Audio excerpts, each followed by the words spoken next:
श्री स्वामी समर्थ. महिलांनो, आपण वटपौर्णिमेची पूजा करणार आहे. तर ती वटपौर्णिमेची पूजा जी आहे ती तुम्हाला याच शुभ मुहूर्तावर करायची आहे की जेणेकरून आपल्याला त्या पूजेचं पूर्ण फळ मिळेल. शुभ मुहूर्तावर कुठली पण गोष्ट केली ना तर त्याचा आपल्याला जास्त फायदा होत असतो. मुळात तो दिवसच पूर्ण शुभ असतो, पण त्यातल्या त्यात बघा त्या दिवसाच्या पण काही तिथी असतात. म्हणजे अतिशय शुभ वेळ, त्यानंतर अशुभ काळ असं सुद्धा असतं.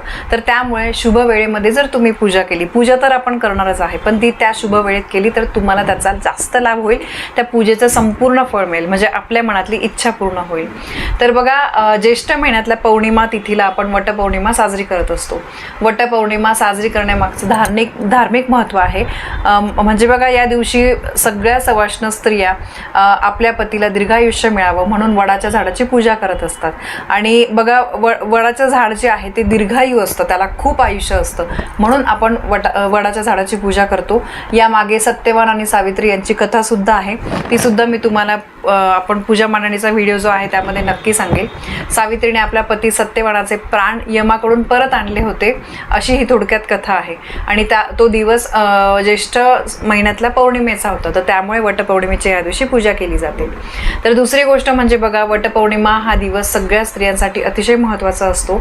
सगळ्या स्त्रियांनी या दिवशी उपवास करायचा आहे, व्रत करायचं आहे. अगदी मनापासून या सगळ्या गोष्टी जर तुम्ही केल्या तर आपल्याला आपल्या जीवनामध्ये त्याचा फायदा होतो. आपलं वैवाहिक जीवन जे आहे तर ते सुखमय होतं, आनंद भरपूर येतो आपल्या आयुष्यामध्ये. यंदा वटपौर्णिमा 29 जून 2026ला म्हणजे सोमवारी साजरी केली जाईल. पौर्णिमा तिथी प्रारंभ हा 29 जूनला पहाटे 3:07 होणार आहे आणि पौर्णिमा समाप्ती 30 जूनला पहाटे 5:27 होणार आहे. त्यामुळे पौर्णिमा जी आहे ती आपल्याला 29 जूनला साजरी करायची आहे. पौर्णिमेचा सत्यनारायणसुद्धा आपल्याला 29 जूनला संध्याकाळी करायचा आहे.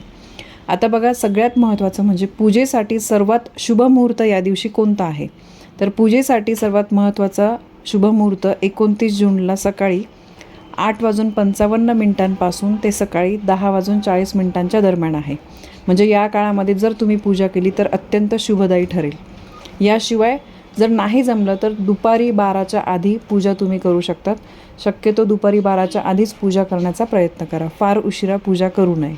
तसं बघा, पहाटेपासूनच तुम्ही शक्यतो दुपारी जास्तीत जास्त 12-12:30च्या आत तुम्ही पूजा करू शकतात. फार उशिरा करू नका, अगदी 3 आणि 4 वाजेपर्यंत करू नका. आणि तुम्हाला ऑफिस वगैरे असेल तर तुम्ही अगदी सकाळी 6-7ला तुम्ही पहाटे पूजा केली तर अतिशय उत्तम, ते सुद्धा चांगलं आहे. पण शुभ मुहूर्तामध्ये जर तुम्हाला जमत असेल तर त्या शुभ मुहूर्तामध्ये करा.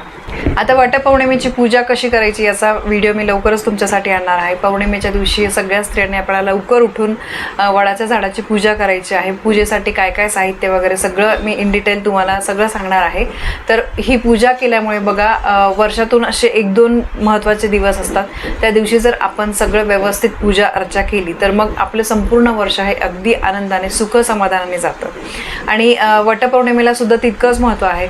सवाष्ण स्त्रियांचा हा दिवस असतो, तर त्यामुळे सवाष्ण स्त्रियांनी या दिवशी काही नियम, काही गोष्टी आवर्जून करायच्या आहे, काही गोष्टी कटाक्षाने टाळायचं आहे. या दिवशी आपल्याला उपवास करायचा आहे.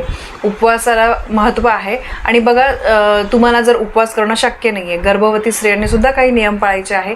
पण बघा, गर्भवती स्त्रियांनी उपवास वगैरे करू नये, कारण त्यांच्या गर्भामध्ये एक जीव वाढत असतो, तर त्यामुळे आपल्याला त्या गोष्टीकडे जास्त महत्त्व द्यायचं आहे. उपवासा शक्यतो तुम्ही पूजा करेपर्यंत तरी आपल्याला व्यवस्थित उपवास करायचा आहे. उपवासामध्ये काय खायचं काय नाही याची सुद्धा माहिती लवकरच तुमच्यासोबत येईल. आणि दुसरी गोष्ट म्हणजे बघा, शुभ मुहूर्त मी तुम्हाला सांगितलेलं आहे की वटपौर्णिमेच्या दिवशी कुठला शुभ मुहूर्त आहे, तर त्या दिवशी तुम्ही त्या वेळेमध्ये पूजा केली तर त्याचं आपल्याला संपूर्ण फळ मिळेल. तर वटपौर्णिमेच्या शुभ मुहूर्ताची ही महत्त्वाची माहिती मला तुमच्यापर्यंत पोहोचवायची होती. माहिती तुम्हाला आवडली असेल तर व्हिडिओला लाईक करा, शेअर करा. आपल्या चॅनलवर नवीन असाल तर सबस्क्राईब नक्की करा.